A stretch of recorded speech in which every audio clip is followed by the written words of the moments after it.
Ya, subscribe daripada pusing kayak saya.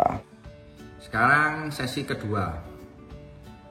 Pak Andi Saputro. Nah, ini Fir. Ya, udah saya jelasin ya. Jadi harap ngerti. Jadi Fir yang ada di loudspeaker management itu semua hati-hati ya, karena Fir itu injekan, bukan Fir itu di Anda kan waktu Anda punya di FaceLab itu, Face One itu kan Fir-nya itu kan berupa kayak slope sebetulnya Pak. Berupa kayak slope, Anda pilih ini dia langsung begini, dia balik ini Anda pilih fasenya bisa begini, Anda pilih ini fasenya bergeser, Anda pilih ini Anda pergi. Itu kan berupa kayak slope. Nah, Fir bukan slope Pak. Fir bukan slope. Fir itu terhadap frekuensi respon. Kenapa pada waktu saya lihat video Anda di YouTube, waktu Anda geser itu frekuensi responnya nggak berubah. Padahal Fir itu ada hubungannya dengan frekuensi respon. Anda cek teknologi Fir ada di RCF ART 315. Itu berpengaruh terhadap frekuensi respon, Pak. Itu. Pak Imam, menurut pendapat sampean, sistem speaker pakai crossover pasif dengan yang pakai perwean dengan pembacaan frekuensi melalui DLMS enak mana jika untuk hasil suara? Gini Pak, kalau pakai crossover pasif ya toh, crossover pasif itu ada batasan wattnya. Nggak ada crossover pasif yang 1000 watt, 2000 watt, 3000 watt, tak ada. Ya, itu Bapak harus ingat. Karena crossover pasif itu fungsinya adalah kalau Bapak ini main sistemnya powernya sedikit, sistem full range sama subwoofer, ya kan, full range sama subwoofer, mau simple, mau man to way, cuman pakai 2 power ya ini. Kalau Bapak misalnya ini kan jadi 3 power. Jadi kalau ngomong enak mana, saya bilang enak pakai crossover aktif atau pakai loudspeaker management kalau bisa nyeting. Kalau nggak bisa nyeting ya amsyong. Begitu juga sebaliknya. Kalau pakai crossover pasifnya Bapak nggak pas, ya tetap nggak enak speakernya Bapak. Itu Pak Imam. Ya, kalau Bapak pakai loudspeaker management tuh lebih leluasa. Kalau Bapak kena pasif lebih nggak leluasa karena ditentukan oleh pasif. Triwau Yudi Naila, melok ngopi Kutrawulan. Jadi yang nanya masalah Fir, ya kan ya. Makanya saya waktu itu ngotot-ngototan masalah Fir. Terus saya dianggap bahwa saya nggak setuju dengan masalah Fir. Setelah saya lihat videonya, loh ini pembahasan Fir yang saya bahas sama dia yang bahas berbeda. Berbeda fungsi dan berbeda. Saya bahasnya ke kanan, dia bahasnya ke kiri. Ya nggak ketemu, makanya ngotot-ngototan, ya kan ya. Bahas masalah olpas lah, bahas masalah apalah. Jadi ngotot-ngototan nggak ketemu. Jadi dari situ, ya kan ya. Terus Bapak ingat namanya frekuensi respon kenceng, ya kan, frekuensi respon kenceng, fase nggak putus, ya kan, menurut Bapak guru, ya kan ya, itu sebetulnya nyambung. Apa yang dibilang sama Ulung itu bener, cuman banyak di berapa derajat. Kalau banyak di 0 derajat, itu yang dianggap sama Bapak guru itu nyambung, ya kan ya.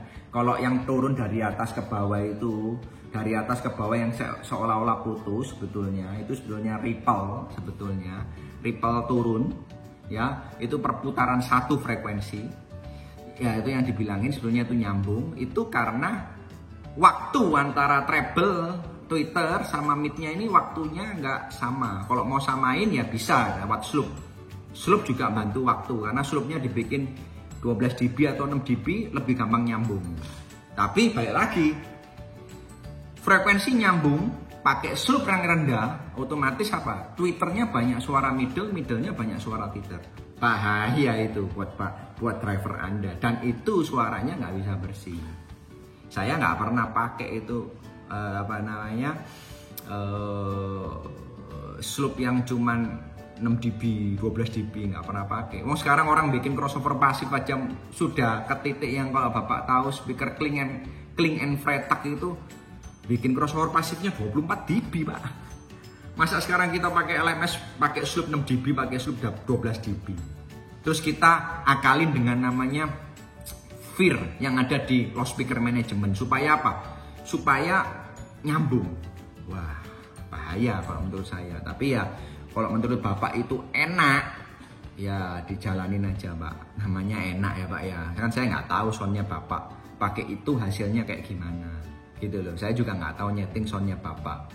Jadi definisi enak kalau Bapak cuma ngelihat dari sisi basic pink noise itu fase lurus, frekuensi respon lurus, itu di posisi mikrofonnya Bapak. Kalau mikrofonnya Bapak mundurin, belum tentu fasenya bisa lurus Pak. Nah, Bapak mundurin lagi, belum tentu bisa. Bapak majuin, belum tentu bisa sama. Nah, itulah yang jadi bahwa nggak bisa ngukur sound system di satu titik. Kenapa yang banyak yang nanya, saya juga jawabnya terkesan kayak guyonan. Mikrofonnya taruh mana sih yang bener di Smart Life? Loh, saya nanya, taruh mana yang bener mana? Loh, sekarang yang Kapoldanya duduk mana? Bupatinya duduk mana? Duduk tengah, ya taruh tengah. Kemudian mereka yang kalau misalnya mereka ngomong nggak enak ini soundnya, Anda dipotong bayarannya kok. Dikira saya jawabnya ngawur-ngawuran, enggak, realita. Saya juga di gereja kalau pendetanya duduk di situ, saya enakin yang di situ. Karena apa? Karena yang jemaatnya ngomong nggak enak, pendetanya ngomong, wah enak kok di sini kok, enggak masalah kok. Tapi secara definisi sound system yang benar ada di semua tempat rata. Tapi kalau di semua tempat rata, terutama di bagian subwoofer mau rata, pakainya banyak. Balik lagi, sekarang nyewanya mau mahal nggak? Subwoofernya harus diatur kayak kayak Enfire misalnya, atau ditaruh di center sub tapi ada yang di cardioid. Nah, yang pakainya kan banyak Pak. Subwoofer di cardioid kan bukan nambah dB, itu kan cuma ngilangin cancel panggung. Ini Bapak mau nggak? Sekarang nyewanya mahal nggak?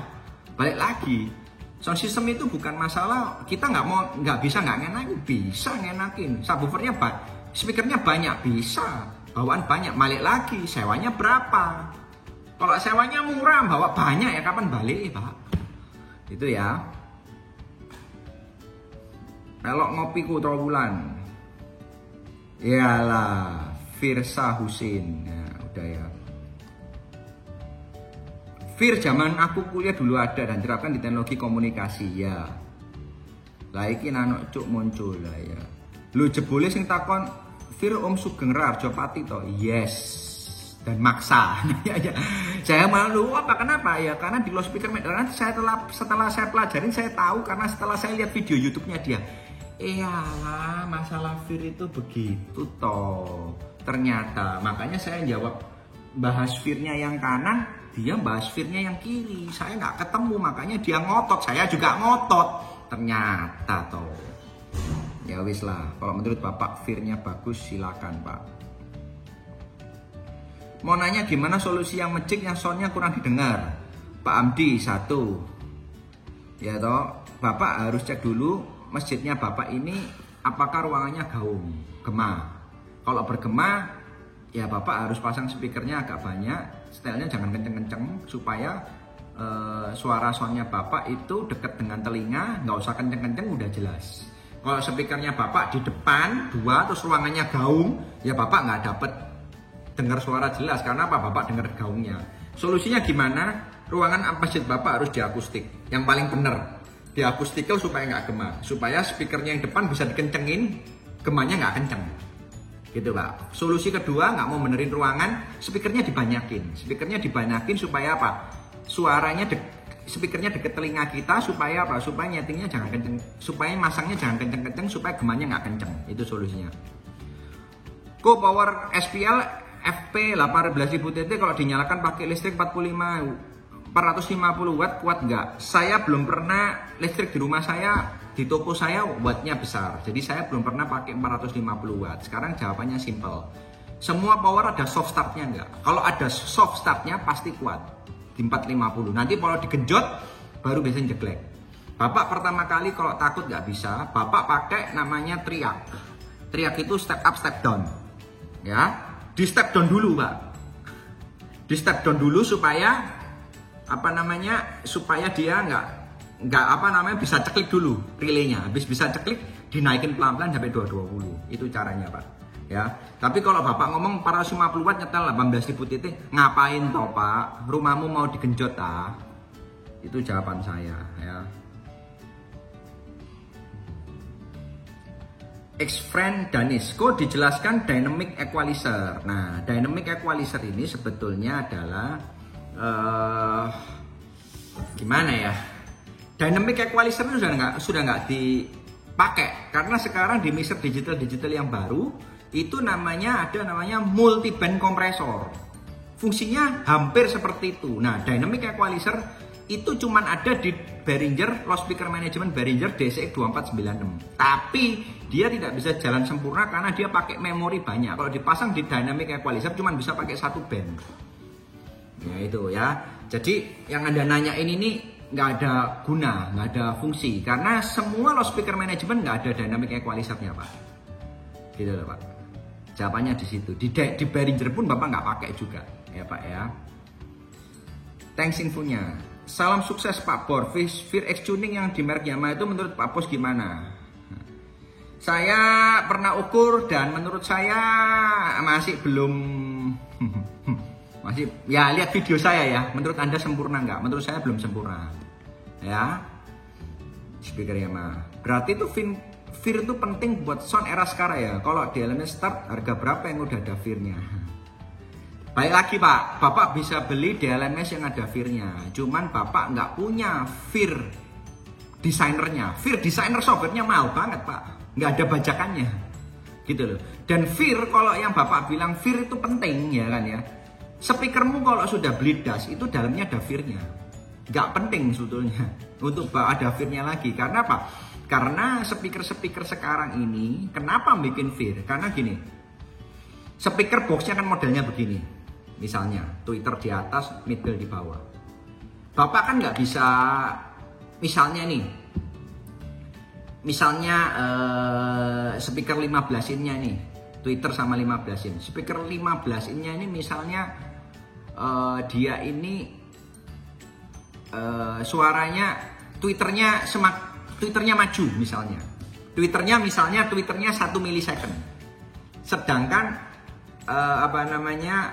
mid-nya 0,5 milisecond. Kan tweeternya harus dimundurin setengah milisecond. Nah, gimana caranya tweeter di depan? Kalau sekarang secara box kan jadi jelek modelnya.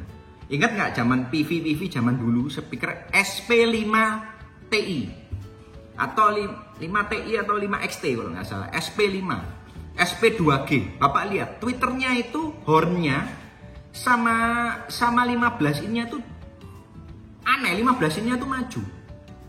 Yang ini tweeternya di belakang. Itu karena apa? Dia kepingin delaynya disetel secara akustikal. Gitu loh. Nah, sekarang ini dipecahkan dengan software. Dulu sekarang apa? Dipecahkan dengan DSP dulu. Ya, sebelum ada Fear ya, dengan DSP. Dengan DSP disetel delaynya. Ya, ini ada namanya ByM. Itu start dulu pertama kali yang speaker yang istilahnya speaker yang ByM. Jadi speaker aktif itu ada powernya 2, satu buat high, satu buat mid, ya kan ya. Itu kenapa? Dia mau nyetel alignmentnya sebetulnya, ya kan ya. Itu pertama kali kenapa speaker Mackie SRM450 tuh laku kenceng zaman dulu, yang zaman Itali, ya toh. Terus ART 500 laku kenceng karena apa? Speakernya ByM. Jadi Anda tidak berasa ini waktunya jadi sama, jadi istilahnya nyambung tadi. Ya kan ya, secara DSP, secara akustikal dan secara DSP. Nah, kemudian kalau secara akustikal dan secara DSP, Anda ingat SRM450 boxnya beratnya bukan main. ART 500 boxnya beratnya bukan main. Karena apa? Karena kalau misalnya itu box gak dibikin berat, dibikin box kayak sekarang yang ringan-ringan, otomatis kan kalau secara diukur kan banyak yang jeglong-jeglong, banyak yang jurang-jurangnya. Nah, gimana caranya efisiensi mau jual speaker, harganya murah, ya kan ya, terus wattnya terbatas, tapi SPL-nya bisa tinggi, dan suaranya bisa bagus. High sama mid-nya bisa keluar, istilahnya bisa rata di depan, in your face. Gimana caranya? Terciptalah itu teknologi namanya Fear. Gitu loh Pak. Nah, Fear X itu adalah apa? DSP-nya digedein, diinjek Fear data. Supaya apa? Supaya lempeng. Nah, itu jawabannya. Ada speaker mereknya E. Depannya, saya nggak sebutin ekornya, ya kan ya. E. Tipenya Z, itu latensinya gede. Karena itu speaker yang pertama kali diinjek Fear, DSP-nya. Dan itu speaker itu gagal. Kalau Anda pakai speaker itu dibuat monitor, saya yakin yang main bingung sama FOH. Karena latensinya gede itu. Ya itulah yang saya bilang fair. Ya, itu Pak Aditya. Mas Fir panjang yang ngomongnya. Oke.